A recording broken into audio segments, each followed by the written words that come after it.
പ്രിയപ്പെട്ടവരെ, കഴിഞ്ഞ വീഡിയോയിൽ ഞാൻ മഞ്ഞളിലെ മായം കണ്ടെത്താൻ എങ്ങനെ വാട്ടർ ടെസ്റ്റ് ചെയ്യാമെന്ന് പറഞ്ഞു തന്നിരുന്നു.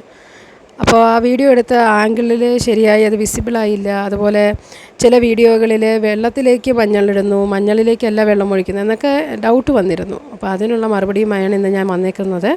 നമ്മൾ കഴിഞ്ഞ തവണ ചെയ്ത ടെസ്റ്റ് തെറ്റല്ല, അതൊരു റാപ്പിഡ് ടെസ്റ്റാണ്. വെറും 2 മിനിറ്റിനുള്ളിൽ തന്നെ നമുക്കതിനുള്ള ഉത്തരം ലഭിച്ചായിരുന്നു. അതായത് മഞ്ഞളിൽ മായം ഉണ്ടോ ഇല്ലയോ. ഈ ടെസ്റ്റിൻ്റെ അക്യുറസി കൂട്ടാനായിട്ട് അത് ചെയ്യേണ്ടത് എങ്ങനെയെന്ന് വെച്ചാൽ, ല്യൂക്ക് വാട്ടർ, അതായത് 40 to 50 ഡിഗ്രി സെൽഷ്യസ് ചൂടുള്ള വെള്ളത്തിലേക്ക് നമ്മൾ മഞ്ഞൾപ്പൊടി ഇടുക. ശേഷം അത് ഇളക്കാതെ 20 മിനിറ്റ് വരെ, ഏകദേശം 15 to 20 മിനിറ്റ് വരെ വെക്കുക.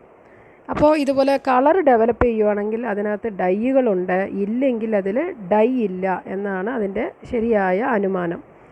ഇങ്ങനെയാണ് അക്യുറസി കൂട്ടാനായി ടെസ്റ്റ് ചെയ്യുന്നത്.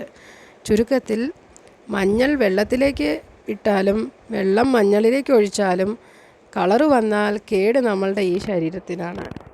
അതുമാത്രമല്ല, ഈ മഞ്ഞളിൽ പാറിക്കിടക്കുന്ന ഈ പൊടികൾ എന്തെന്ന് വെച്ചാൽ അതിനകത്തുള്ള കണ്ടാമിനൻസ് ആണ്. അതാണ് മഞ്ഞൾ ശരിക്കും പറഞ്ഞാൽ താഴെ അടിഞ്ഞുകൂടണം. മഞ്ഞളല്ലാത്ത സബ്സ്റ്റൻസ് ഉണ്ടെങ്കിലാണ് മേളിൽ ഇതുപോലെ അടിഞ്ഞുകൂടുന്നത്.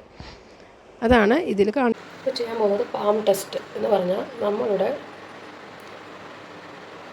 പാം ഉള്ളം കയ്യിൽ ഡ്രൈ ആയിരിക്കണം. കൈ കുറച്ച് മഞ്ഞൾപ്പൊടി ഇട്ടിട്ട് നമ്മളുടെ അടുത്ത കയ്യിലെ തള്ളവിരൽ കൊണ്ട് നന്നായിട്ട് ഉരസുക. ഉരസിയ ശേഷം 10-20 സെക്കൻഡ്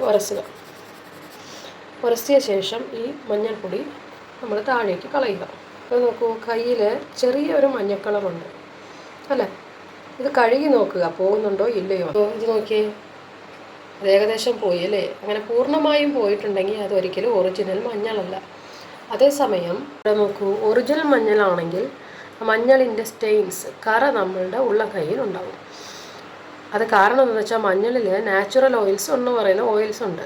അത് നമ്മളുടെ സ്കിന്നുമായി റിയാക്ട് ചെയ്ത് അവിടെ കറയുണ്ടാകും. അപ്പോൾ ഒറിജിനൽ മഞ്ഞൾ കറയുണ്ട്, ആർട്ടിഫിഷ്യൽ ആണെങ്കിൽ കറയുണ്ടാവില്ല. അടുത്തതായി, മഞ്ഞളിൽ ചോക്കുപൊടിയുടെ അംശമുണ്ടോ എന്നറിയാനുള്ള ടെസ്റ്റാണ്. ചോക്കുപൊടി എന്ന് പറഞ്ഞാൽ കാൽഷ്യം കാർബണേറ്റ് ഒരു ബേസായ സബ്സ്റ്റൻസ് ആണ്. അതിലേക്ക് നമ്മളൊരു ആസിഡ് ഒഴിച്ചാൽ അതിൽ ഒരു ബബിൾസ് നമുക്ക് കാണാൻ സാധിക്കും. ബബിൾസ് അല്ലെങ്കിൽ ഫിസ് എന്ന് പറയാം. അതായത് പതഞ്ഞു പൊന്തി വരും. അങ്ങനെ ഇവിടെ കാണുന്ന സാമ്പിളിലില്ല. എന്നാൽ ഇത് നോക്കൂ, ഇത് മായം ചേർന്ന മഞ്ഞളാണ്. ഇതിലേക്ക് ആസിഡ്, ഇതൊരു ലാബ് ടെസ്റ്റാണ്, ഒഴിക്കുന്നതും നുര വരുന്നത് കാണാം. അതായത് ഇത് മായം ചേർന്നതാണെന്ന് അർത്ഥം. വീട്ടിൽ എന്ത് തരം ആസിഡ് ഉപയോഗിക്കുന്നതായിരിക്കും നിങ്ങളുടെ സംശയം.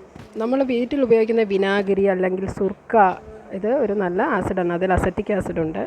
അല്ലാത്ത പക്ഷം നാരങ്ങാ നീര്, അതായത് ലെമൺ ജ്യൂസിനകത്ത് സിട്രിക് ആസിഡ് ഉണ്ട്. അത് വേണമെങ്കിലും ഇതിനായിട്ട് ഉപയോഗിക്കാം. അപ്പോൾ ഇവിടെ നടക്കുന്ന റിയാക്ഷൻ, ചോക്ക് പൗഡറും ആസിഡും തമ്മിൽ ചേർന്ന് കാർബൺ ഡൈ ഓക്സൈഡ് വെളിയിലേക്ക് വിടുന്നു. അതാണ്. ഇനി ഇതിനുള്ള പോം വഴികൾ എന്തെല്ലാം എന്ന് നോക്കാം. 1. വീട്ടിൽ തന്നെ മഞ്ഞൾ ചെടി വളർത്തി ഉപയോഗിക്കുക. 2. കടയിൽ നിന്നും മഞ്ഞൾ വാങ്ങുമ്പോൾ പാം ടെസ്റ്റ് ചെയ്ത് വാങ്ങുക. 3. നല്ല FSSAI മുദ്രയുള്ള മഞ്ഞൾപ്പൊടി വാങ്ങുക. 4. വാട്ടർ ടെസ്റ്റിൽ നിന്ന് കിട്ടിയതിൻ്റെ മട്ട് ഉപയോഗിക്കുക. വീഡിയോ ഇഷ്ടമായാൽ ലൈക്ക് ചെയ്യൂ, ഷെയർ ചെയ്യൂ, സബ്സ്ക്രൈബ് ചെയ്യൂ. നന്ദി.